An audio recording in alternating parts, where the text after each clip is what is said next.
Welcome back, everyone, to the podcast. I'm glad that you could join us again. If you enjoy surfing and the talking heads, you are going to love this next guest. This is Rob Bell. Rob, how are you? After that intro, I'm doing great. Well, so many people know you under so many different labels. Pastor, guru, speech teacher. I don't know. Author, speaker. But I thought, hey, surfing and talking heads, we could build up some common ground there with people that may not have known that. So Absolutely. yeah. Oh, absolutely. There And we go. and your newest adventure is sci-fi writing. So why don't you tell us a little bit about your new book? Yeah, there's this guy, and he asks this other guy, "Where'd you park your spaceship?" Yeah. And that's what happened. Is it was the middle of the night, somewhere between wide awake and fast asleep. I had this, I could like had this image of this guy.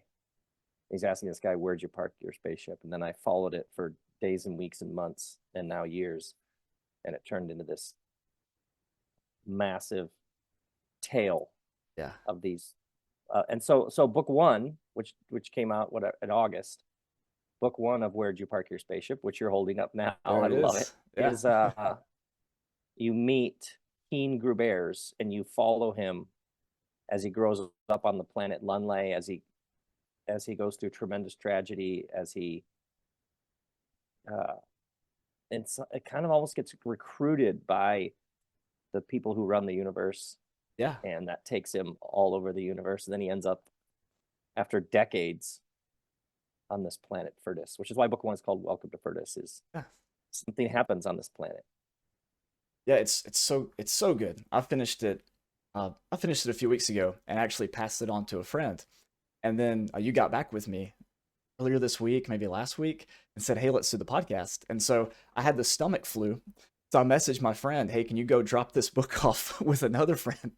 Because I need to look over it so I can get a few notes before my interview with Rob." And so it's been a delight, and I wanted to share it with someone else immediately, and I'm sure others will feel that way as well. I noticed that the book's really not for everyone. I mean, it's only really for people who've suffered loss, who've felt stuck wherever they are, who have fallen in love, um, who I felt like it was I time see for a what you're doing. change. Yeah, I see what you're yeah, doing there. yeah. And but it really does have something, for everybody, right? And that's one of the things I love about it is that every page can speak to you in almost a different way. Um, you mentioned in your recent podcast that you weren't really like trying to do anything like that. So what were you trying to do? That's a great question, because if somebody does ask what the book is about, I can kind of, like I just did, sort of give you a really basic plot. But that is the mysterious power of a story, is you read it and it reads you. So two people read the same thing, or the number of people who told me they read it and then they listened to the audiobook and were like, "Oh, I missed like a good chunk," like had like a was like reading it for the first time. Yeah, I think it's fascinating. And the only way the story worked for me, because for the previous 30 years, my work has been very much explaining. Like spiritual teacher is like, here's what I'm saying. Here's the point. Here's the other point. Here's an example of the point. Here's an illustration of the yeah, point. Here's the thing I just said. Here's the thing I just said a third time, slightly differently. Do you know what I mean? yeah, exactly. This Yeah, this was like right away in telling the story. I it like asked for a surrender. That's the best way I think to describe it. A surrender of all those years of muscles that I had built up, all that explaining, because you can't with a story. Like if the author's trying to get you to see something, you're like, I'm out. Like a right. movie where it had the message is like sort of on the nose, you're like, gross. Like Yeah, just get me out of here. yeah, yeah, yeah. Even movies with points that you agree with, right? That talk Right. If about you're like, income inequality or whatever, and when it's so in your face, you're like, okay, wait a yeah, minute. Yeah, yeah, yeah, be nice to people who aren't like me, take care of the earth. yeah, Greed isn't good. Like, got it. Um, so there was something about this, it demanded being so present, like What happens next? Who do we meet? What is Dill Tud wearing? What does Heen say? What does Nunye do next? That then I would read back over it almost like I hadn't even written it, like I was seeing it for the first time. And then that's the like talking to you, finding out what other people saw, see, are seeing becomes like it's like a whole new experience for me. It's just the best. Yeah, I can imagine how intriguing that must be because you have all these people from all these different walks of life, psychologists and Yeah. what did you say, physicists and all these different people of Oh, a psychoanalyst and yeah. yoga teachers and yeah, right. All these birth doulas, and they all like you said, they like page 122 or page 431. Like, oh, fascinating. What did the birth doulas think? Because my mom's a birth doula. That's what she did for a huge portion of my life. Oh, wow. Yeah, now she teaches like foster parent classes and things like that. But she was a birth doula. So what did the birth doulas think about the morgue and the and the The Karis and the Mary, yeah, that's right. like Yeah. that. They went right. She went right. They went right there. Yeah. Yeah, and they were like, oh, giving birth and death happening right in the midst of life, the comings and the goings. Yeah. Yeah, and that Love it. and that whole setup is one of the things when you start reading the book, you're like, oh, oh, this is Rob Bell's solution to what happens if the Earth was to fall apart, right? Like the circles and the floor checks and the ceilings and all this. But then, but then you're like, oh no, wait, because this whole setup, right? And we'll get back to that here in a second about setups, but this whole setup, as good as it seems, like you go just beneath the surface, you get a little piddle, piddle, piddle, and then you realize that everything's not as it seems. And even though it looks like this utopian society that ideally could be the solution, even you still haven't arrived. Even at that, you still couldn't say, okay, now we've arrived, now we're here, evolution's over, let's go home. Like there's still more to the story, and I love the hope that's in that message. that Yeah, because well, one of the things I thought was so interesting is watching how people would read those descriptions. Like you could write a book on here's how the world should be arranged, yeah, right down the middle, very straightforward, which is fine. But to just simply describe a world without commentary, just to describe it, like when Heen says, I mean, and the library is the biggest building, obviously. yeah, Like there are these ways that he talks, like, yeah, just this is just how it is. right, yeah. It's so interesting to me how much power is in simply describing a world, how that does its own work on you and shows you, oh, we could arrange things differently. Yeah. It's like it comes in the side door with all of this that we call reality. So much of this is just how it got set up, and you could set it up differently. Yeah, and there's and again that hope that you could set it up differently, right? That there's Mm-hmm. always room for reformation. That's so amazing because I think for so many people, including myself, I mean, right now I've got the ideal career for someone like me. I've got great family. You know, we're not debt free or anything like that. We have a long ways to go before we get anywhere close to that.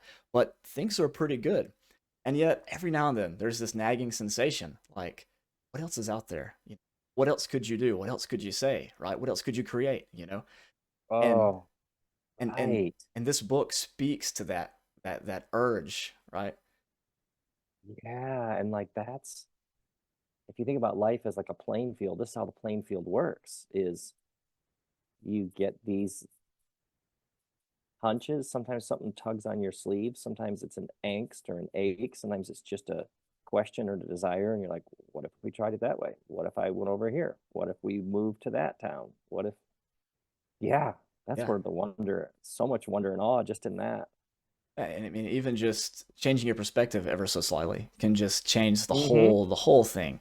Like with the beautiful game, right?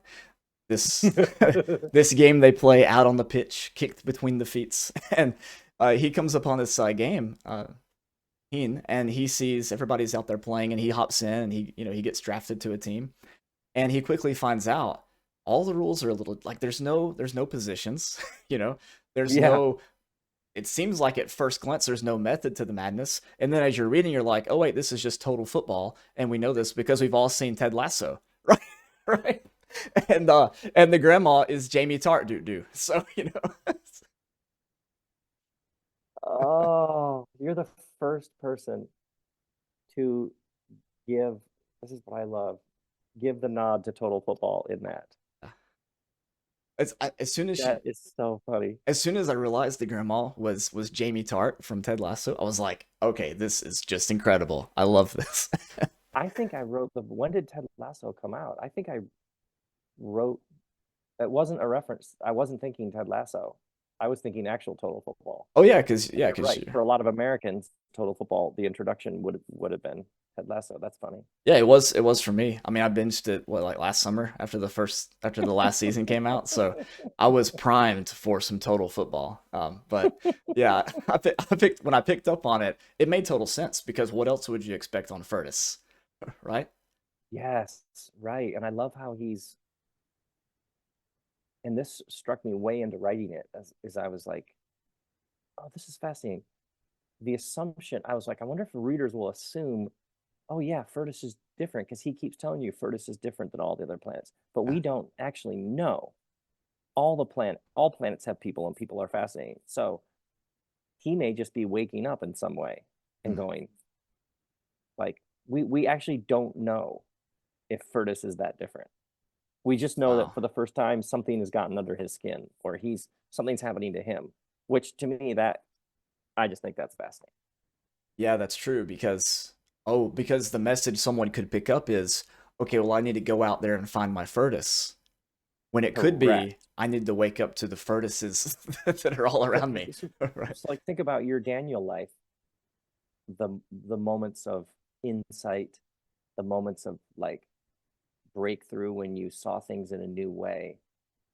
If you were to try to map them or explain, well, it's just because I came across this idea. Well, there's like 1,342 books on that idea over the past 200 years. Um, so we're like, and then these are the people who finally got through to me. Perhaps there were people speaking to you the whole time.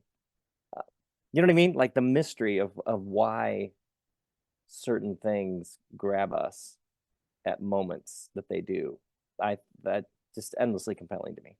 Yeah, and I know for me, it was in the midst of a great time of grief that I found that Mm. light personally. I mean, I know that Richard Rohr says that those kinds of transformations take place due to extreme love or extreme loss, and it was definitely extreme loss for me. And Mm. the audience here already knows this. You don't know this, but so I'll just spring it on you.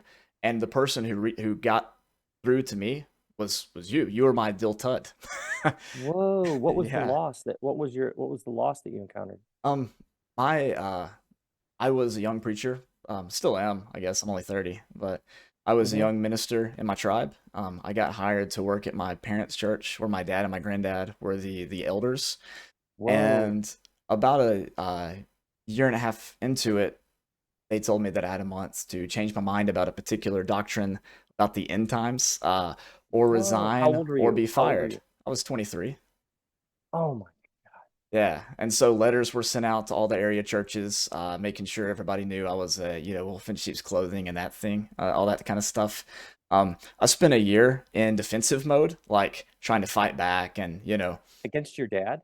yeah, my dad and my granddad. Yeah, I spent a year, uh, blogs and videos, and all that kind of good stuff. Making your case, Yeah, making my swinging, case, throwing punches. throwing my punches, defending myself is what I felt like I was doing. And in 2018, I read the first book outside of my tribe that I'd ever read was Mere Christianity by C.S. Lewis. And then I read Purpose Driven Church by Rick Warren.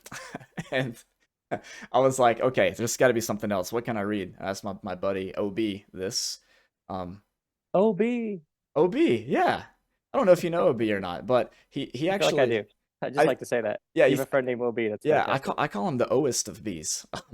Oh, O's to B's. Shout Yeah, out to the O's to B's. but he actually told me that this is probably a sore spot for you right now. Actually, now that I think about it, that I think he sat in on an interview between you and Carlton Pearson, several years ago. Oh, I love Carlton Yeah, Pearson. I was Why would sorry to. that be a sore spot? Oh, well, he passed away a couple weeks ago. I'm sorry. I did not know that you Oh, didn't know that. Yeah. oh man, Oh that was a man. great man. Yeah, That was a he. great man. Oh, he That guy. was. Oh yeah. Yeah. Sorry to drop that on you. What a dude. I thought you Well, might have heard of that. My bad. what a Um. great dude. Man, Yeah. oh man. Man, Oh oh man. yeah. His So we his got movie Carlton, we got OB, got we OB. got man, you come from a crew. So yeah, yeah. So OB says you should read this book called Velvet Elvis. And I knew about your work before, so but I didn't really like it because it talked about evolution. And so I read Velvet Elvis anyways, and then that was okay. And I thought, he didn't really quote enough Bible, so whatever. But then, then I read Jesus Wants to Save Christians, and it was actually that book that like just changed my life. So yeah, long story short, you were my Dill Tud. Thank you very much. I wasn't planning on getting into that, That's but awesome. What happened? Where are things with your dad and granddad now? um since I've had kids, they've invited me out to to Christmas and things like that. And they did before, but they've reached out more and more since we've had children, my wife and I. But Mm, uh, it's still super awkward to be at a dinner table with people that think you're gonna you know burn in hell forever. So that's not very fun. yes, Um, that is awkward. and my granddad is actually he has Lewy body dementia, and so Hmm. he's getting to the point where reconciliation at this stage in his Mm-hmm. life, I don't see it as a possibility on his part, right? Because he's not fully there. This tells us a lot about you, that you have deep, a deep knowing that you trust, even when literal parental lineage, tradition, tribal elders. It tells us what kind of strength and fiber you possess. We all do, but yeah, that's really extraordinary story. Yeah, well, ironically, it comes from them. They taught me, they trained me that way, Yeah, right? isn't that It's fascinating? yeah, stand by what you believe in, no matter what, all that kind of stuff. So, uh, Right, right. It's funny. You're like, wait, I'm the product of you people. yeah, How do you disown me? I'm just yeah, doing what I was taught. This yeah, is the tradition. exactly. And I I'm the most feel traditional one here, yeah, right. right? You taught me how to do this. Yes. You're calling me stubborn and all this kind of stuff, and but you raised me. Those Uh, people are those people like were like, just stick to the Bible, and you're like, yeah, that's what I'm yeah, doing. yeah. What the heck? So so you were that, and I know that most of the listeners have no idea what we're even talking about right now, but you were that Dill Tud for me. I would love to know who were some of People the get this. People get, in my experience, yeah you're you come from a people who teach you how the world works, and then you go out into the world mm, and you find your way. And this process of leaving behind certain ways that you were taught this is reality, and you realize yes reality is different. yeah There's something profoundly universal, and in my experience, you go into the particulars of your tribe and what it was like to keep going, to expand, evolve, go on the journey, however you'd say it. There's something universal about those particulars that everybody goes, oh yeah, I know that. and I think that's what's so powerful about the book. I Mm. mean, that's that's what it's all me. That's what it's all about. Mm. You had this audiobook you put out a couple years ago, called "Handling Your Fire," and Yeah. I shared that with a lot of people, and everybody came away with the same reaction. Hey, I want to quit my job and do what I love. It's pretty much. And in this book, you talk about energy pies and you talk about threads and setups. And so what's could you briefly define for us thread and setup? Mm, Is it kind possible? of.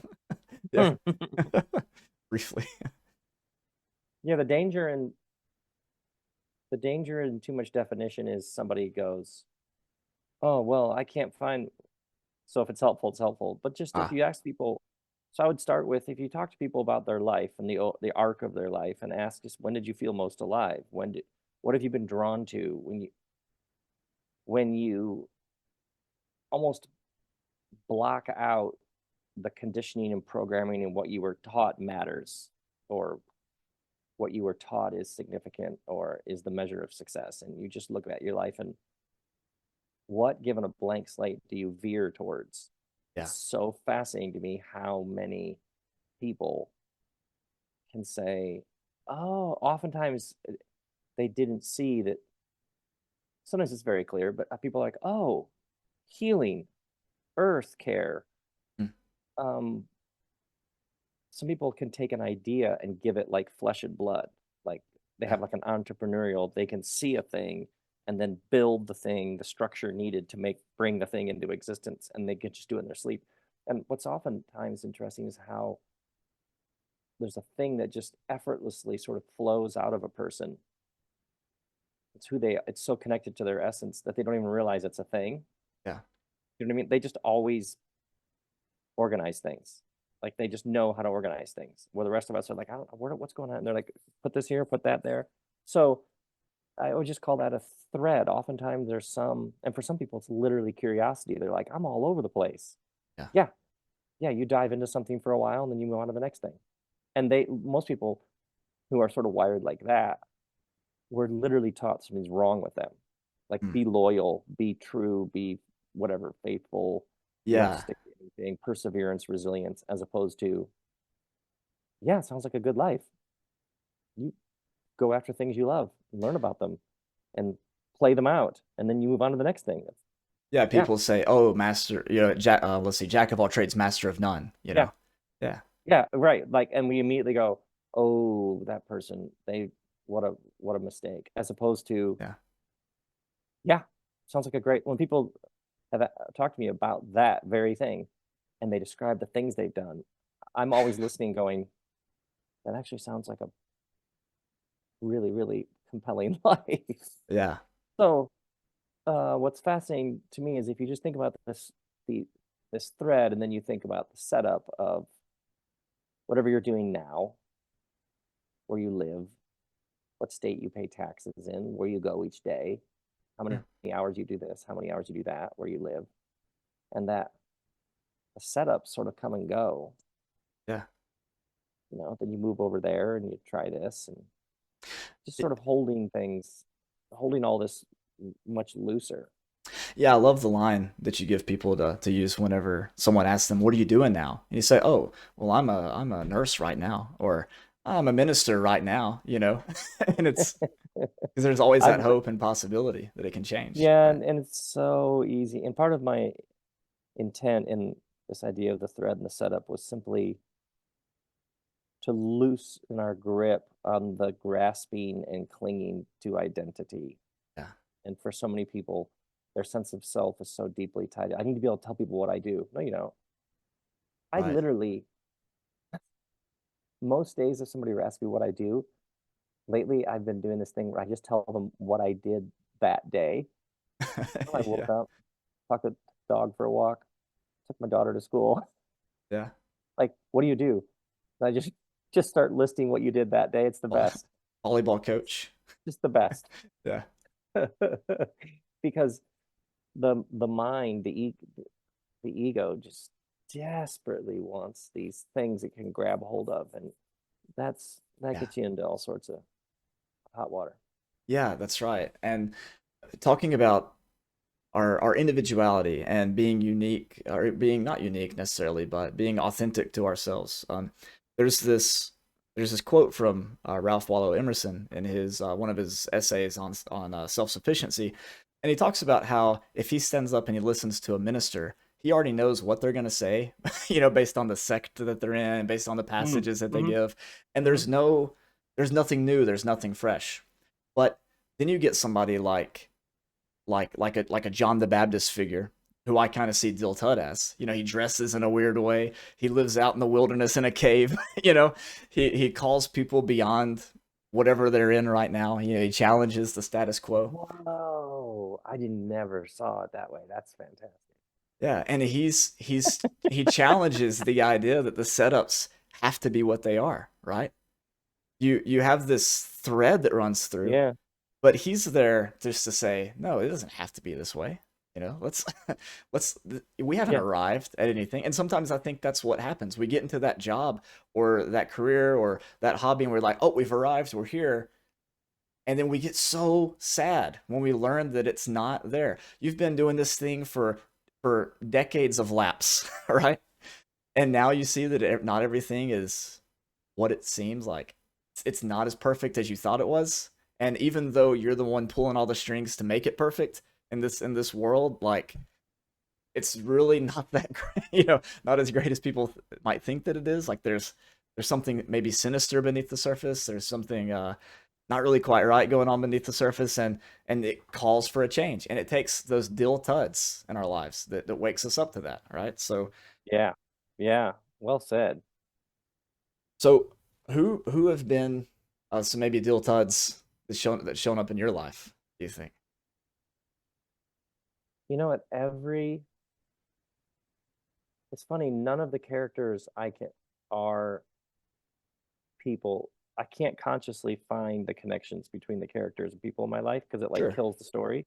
Okay, So when sure. I think about people how at every stage along the way, when I needed it, somebody came along there was a school sister of Notre Dame, basically like a nun in street clothes, who introduced me to the idea of spiritual direction. There was a CEO who helped me understand furniture design, which weirdly enough at that time helped me understand what I was doing with my words. There was Oh, a cool. like a sort of underground shaman, intuitive healer who showed me how intuition works in the space between people. Like, oh yeah, different all had a friend of mine who I surfed with for 3 years, who is like half fish. His Yeah. his movement in the water. His name is Dave. Just being with him in the ocean, how natural and at home he is in the ocean. His ability to like he'll all of a sudden just paddle 20 feet that way and a wave will just appear Oh, in that spot. Like, yeah. um, yeah. So I can think of like a whole string of people who came along and gave a gift and opened my eyes to something in my heart.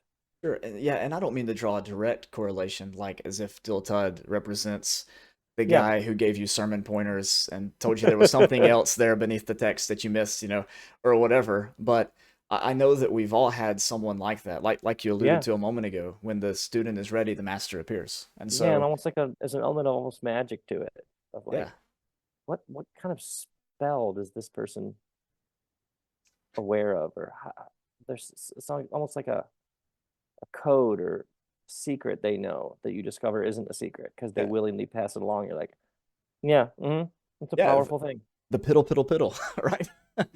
Right? And I think we meet these characters all the time in our life. But as you mentioned before, there's just sometimes in our life we're more susceptible to what they have to say, to the message that they bring. And whether that's because of great love or great loss, or whether it's because that grain of sand has got into the cogs and now you're like, okay, something's not quite right here. What let's see, how would I express this?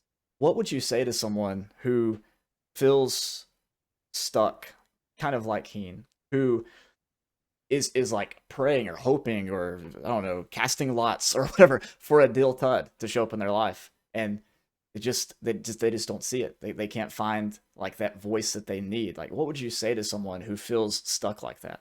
Right? Oh, I would say you don't need anybody. Oh, That's the problem. yeah. That's your problem. Human beings have a long history of messiahs, only to discover that the messiah was them the whole time. Mm, Like, you think about, well, we just need a messiah to come and end war and bring peace on earth. Yeah, but human beings can also just stop bombing each other. right. Or Yeah. you think about like, yeah, but like Hitler had to be opposed. Like people had to go to war with Hitler.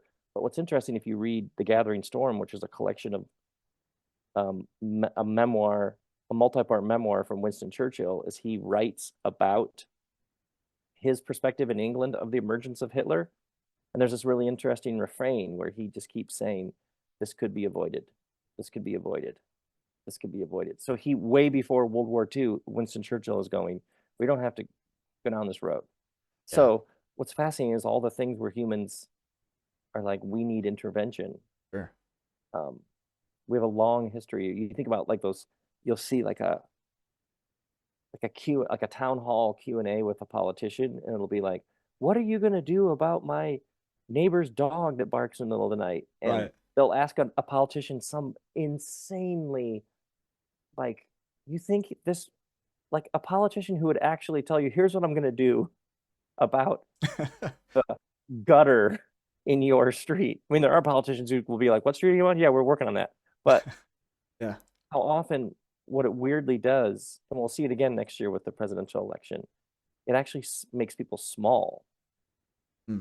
Like, we need some person to come in and save us when, yeah, like every cult is Sure. built around this person has something that I don't. So if I just join, give, whatever, then I can be a part and I can get some of the thing that they have that I wish I had. So, like with the person you're referring to, I would just start asking them all sorts of questions, because inevitably, in the stillness and silence of them doing just some basic self inquiry, we would watch them. I do this here in Ojai. People come for 2 days and they bring a question about their life, generally stuck, an idea, something they're working on. Then I start asking them questions.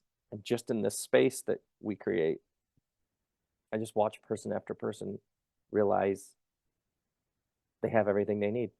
Yeah. I mean, I remember the hour with you during the pandemic, and how at one point, I broke out in tears. But it wasn't because you said something revolutionary or that I'd never heard before. It was that you were helping me just to be honest with myself, right? Yeah.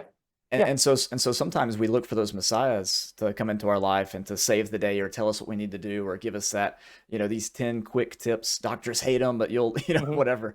And really what all that is just kind of putting off taking responsibility and Yeah. doing what we know is what Yeah. is the Yeah. right Yeah. move for us all along, right? And also your question about how do you, in my experience, now that I think about it, I hadn't really thought about this before that way. Those people didn't, they just, I don't even know if I was asking for them. They showed up in my life. It was almost like they showed up and I just went with it. And then later it was like, Yeah. oh, that's pretty good. That timing was pretty awesome. Yeah. And sometimes they show up when you don't want them to, you know? Sure. And you don't Like, even understand what they're talking about. And then 10 yeah, minutes later, you're like, oh, that's really good. yeah. And then you realize, like, like part of you goes, oh man, why didn't I take advantage of that sooner, right? You kind of like Mm-hmm. kicking yourself. Mm-hmm. But as you said before, well, of course you didn't take advantage of that sooner. You weren't ready for that yet. Look at him go. Right. He's, yeah, Right. Right. Right. right. That I love that. Also that refrain as well. Just look at him go. Right. Like he's just doing his best with what he's got. It's just so good. And so that's one of the reasons that drew me to this T-shirt. By the way, shout out Uh, to Where'd You Park Your Store. Um, I love it.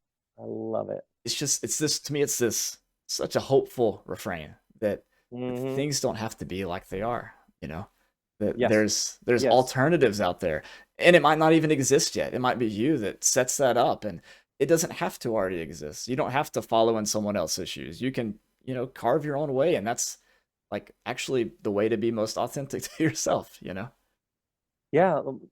Most of the giant leaps forward in life are when we realize that what we thought reality was an assumption. And assumptions generally sit so close to the consciousness that you, like your nose, you can't even see them. But when all of a sudden, like the person who says, I think of like a super obvious example. Oh, the person who says like, yeah, but I got to put a roof over my head. Like, you don't understand. That'd be nice. It's nice that you can do that, but I got to put like a roof over my head. Well, Google jobs that provide housing. There are quite a few of them.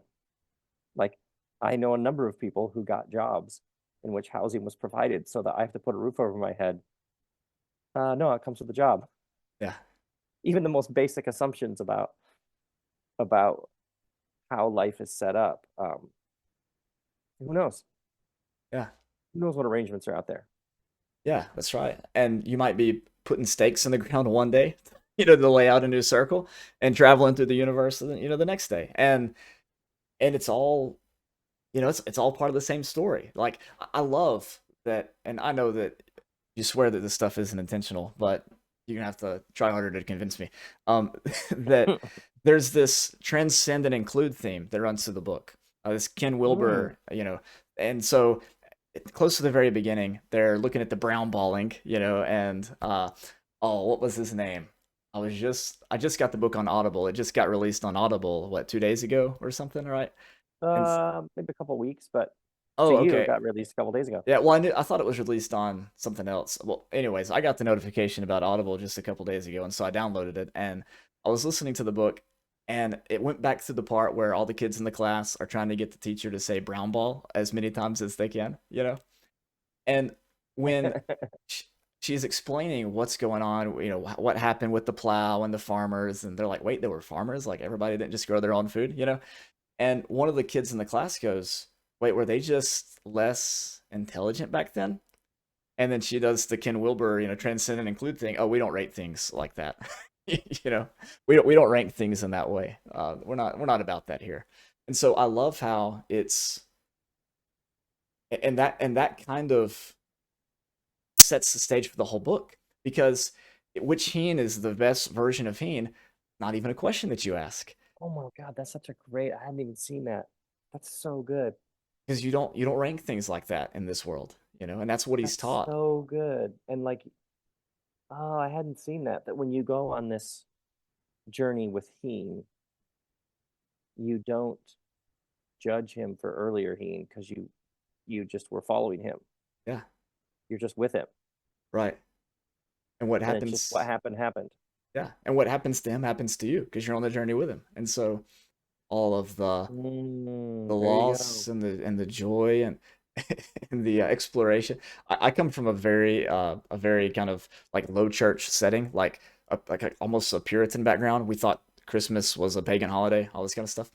And so I've been studying more about other traditions and how they model the whole year after the life, the Jesus story, and how taking them through that kind of like takes the whole church through a season of joy and of life and of sacrifice and resurrection and the restoration of all things and all this thing. And I love how this story helps you along that path too, because you're here following Heen through discovering who he is, and he has this freedom to find the perfect setup that he wants, for the rest of his life on his home planet. And throughout the story, you have to die to those old parts and become resurrected with him in these new parts, and then you fall into the rote just every day going through the motions, and then as he wakes Um, up to the reality that's been around him the whole time, you wake up to it too, and it causes you to question the setups and the arrangements and the chairs, in your own life as you go through the story with Heen. my God, you should have an Just audiobook about this book where you just like commentate on it. That's you do a commentary. It's so good. we can make it happen. So good. And Wow. it's kind of That- like the liturgical calendar because you experience everything, Yeah. through Heen, and I mean all of the Yeah. yeah, all the shock and the surprise, and when he goes through the veil of Diltud's cave, and then I don't want to give away too much, but from the Jesus tradition, right, the very last thing you would want happens to him, right, and so it's it's this mixture of like of unholy and holy and spiritual, you know, all at once, and he's going through this baptism of like uncleanness, right? And he comes out on the other side new, and it's just it takes you with him, right? It Wow. That Yeah, is so interesting that you saw all that. That is so fascinating. Wow. Yeah. That's great. That is great. And yes, unintentional. Didn't see unintentional. that. That's Well, what's so fun about this. that's the best part, right? I think it was Stephen King who talked about that in his book on writing, about how the way that you write a story is not writing the story, is you meet the characters and you just watch them do what they do. Yes.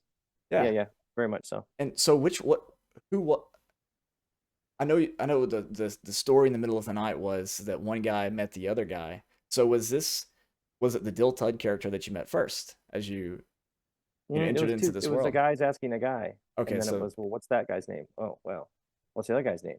Well, how does he? I remember distinctly. How does he feel about this question? He does not like this question. That came in. It was like that was like the first like feeling that was like very strong. Like, oh, he does not like it. Why? He does not want anybody to know he has a spaceship. hmm, Oh, why's that? And then it just days, months, weeks, just followed it. yeah, Mm-hmm. and I think this is actually a really good thing for people. Everybody has a story in them, right? Everybody has a book in them, is what I've heard. I don't know if that's true, but maybe it's like an audio book or a painting or something. But what a lot of people think is, okay, I need to have an outline and I need to do my research and I need to, follow this process that I was taught in the fifth grade in writing essays with a thesis statement and body paragraphs and a conclusion. But I think hearing this way of writing, you know, of meeting the characters and asking them what they're up to, that's so much more freeing than this rigid way that a lot of us were taught how to write essays, in middle school. Yeah, and to me, the name is like a portal. Like I love naming. I love names. I'll write it out and then see how it looks on the page, and then I'll write it differently, and then I'll spell it differently. And when I, or sometimes the name is just instant, Yeah. and the name is how I find my way in. And I still don't understand why names are so powerful to me.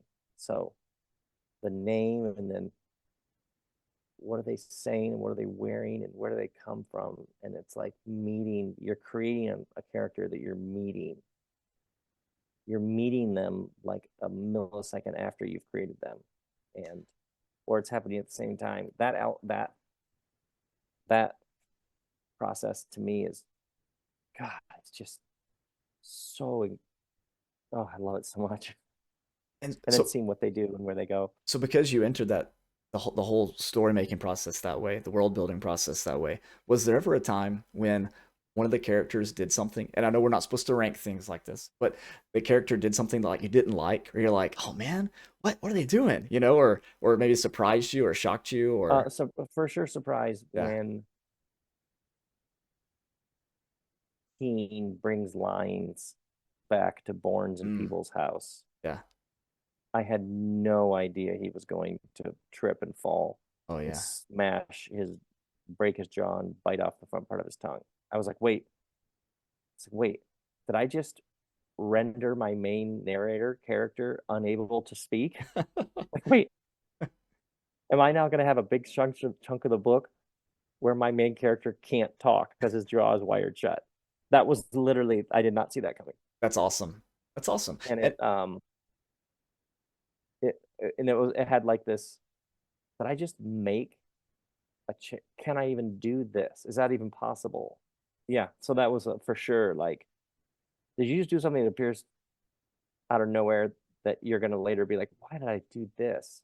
But it turned out to, yeah, that's like a classic example of what you're saying. yeah, and that's what happens Didn't see that coming. to all of us, right? And so why should we?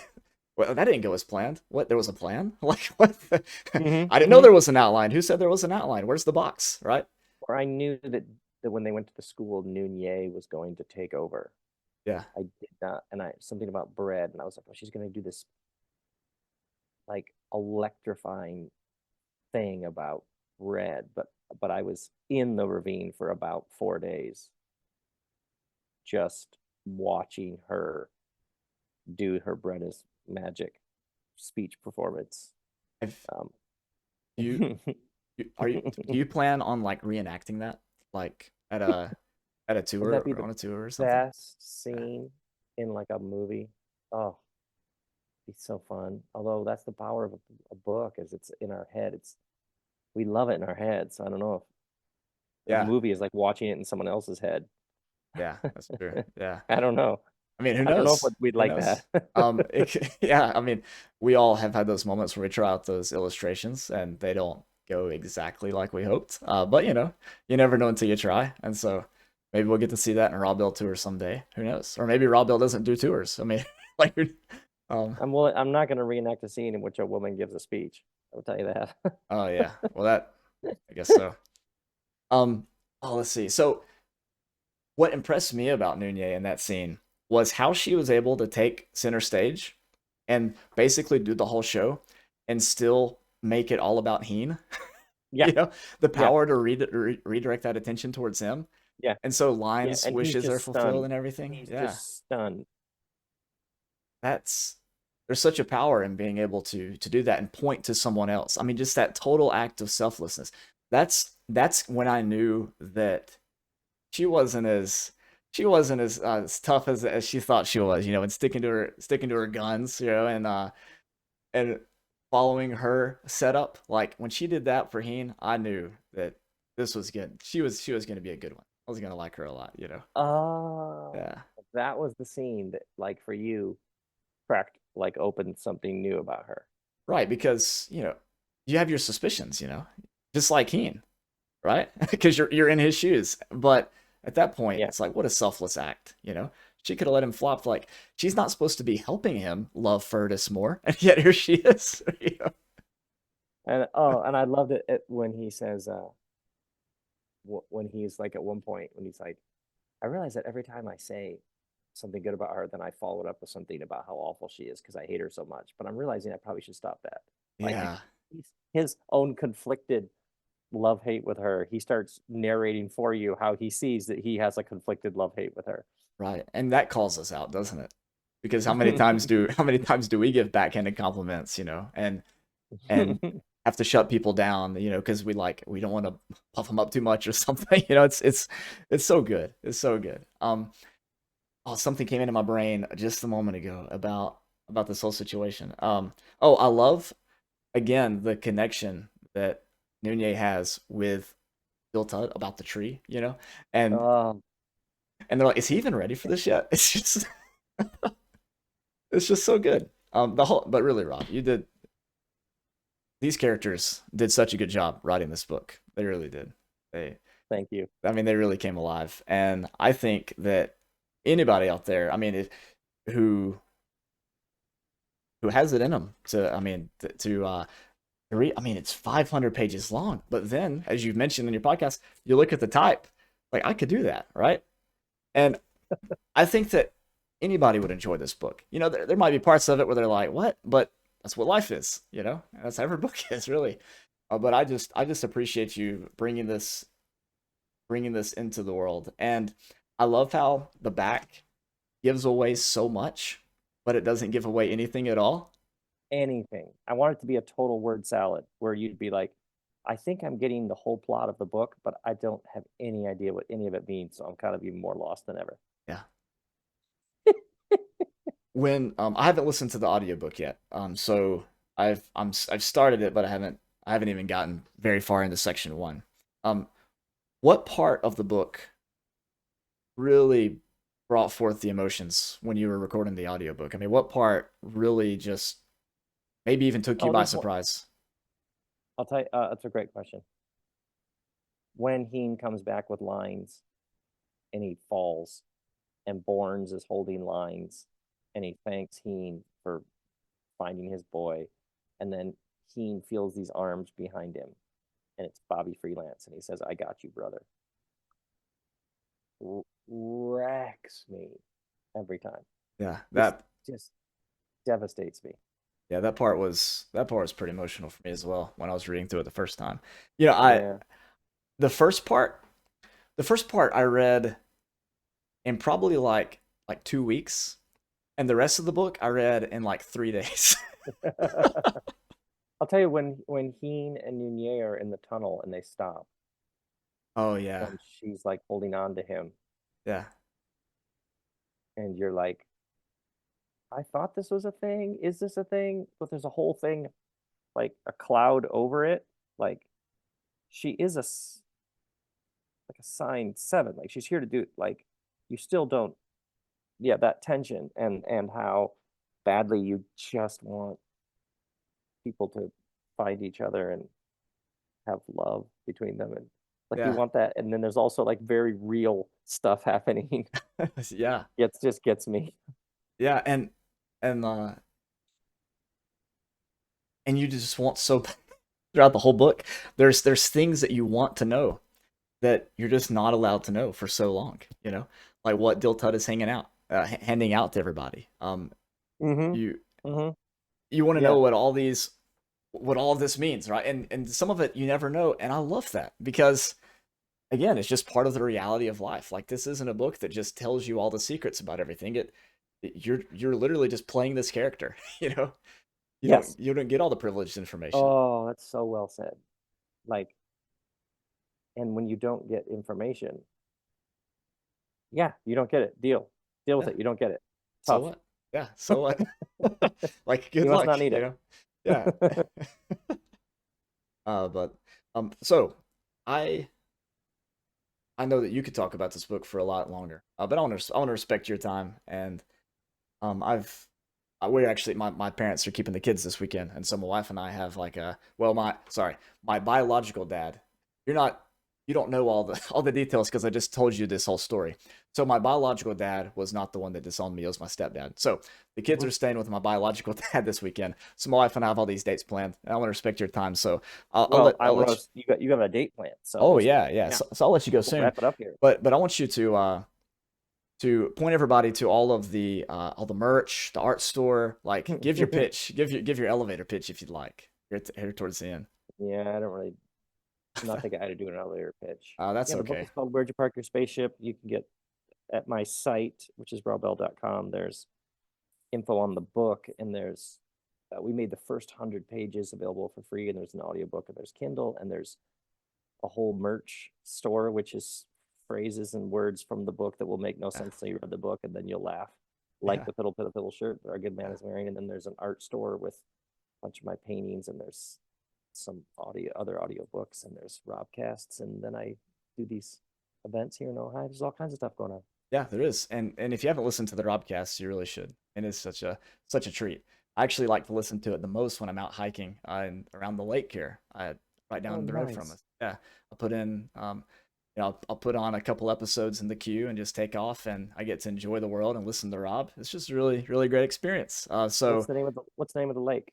Lake Gunnersville, Gunnersville. Guntersville. Yeah, Guntersville. it was a man-made lake back in the 30s. They dammed up the river here, and it made a really big lake, destroyed a lot of a lot of farmland and things like that. But apparently, it was for the greater good. So it's one step closer to being brown bald, maybe.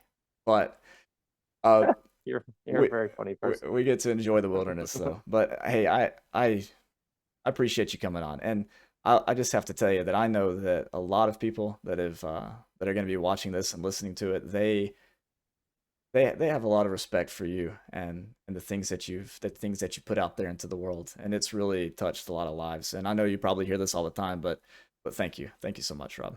Mm, man, Diltod bow to that. Thank Yes, you. That means the yeah, world. That's very, very kind of you to say. well. I think you deserve it, really do. But anyways, guys, go check out Where'd You Park Your Spaceship audiobook. You can listen to Rob read it on your way to work or whatever it is that you do, and you can also read the book also with like actual paper. And there's a cover on the front and back, and you can hold it in your hands. It's really cool, really cool. But Rob, I guess that'll be it for today. I hope we get Love to it. connect again. You are Yeah. just yeah, this has just been incredible, and to everyone else. Uh, yeah, hope you have a great time going on spaceships with Heen Bears in the next few weeks.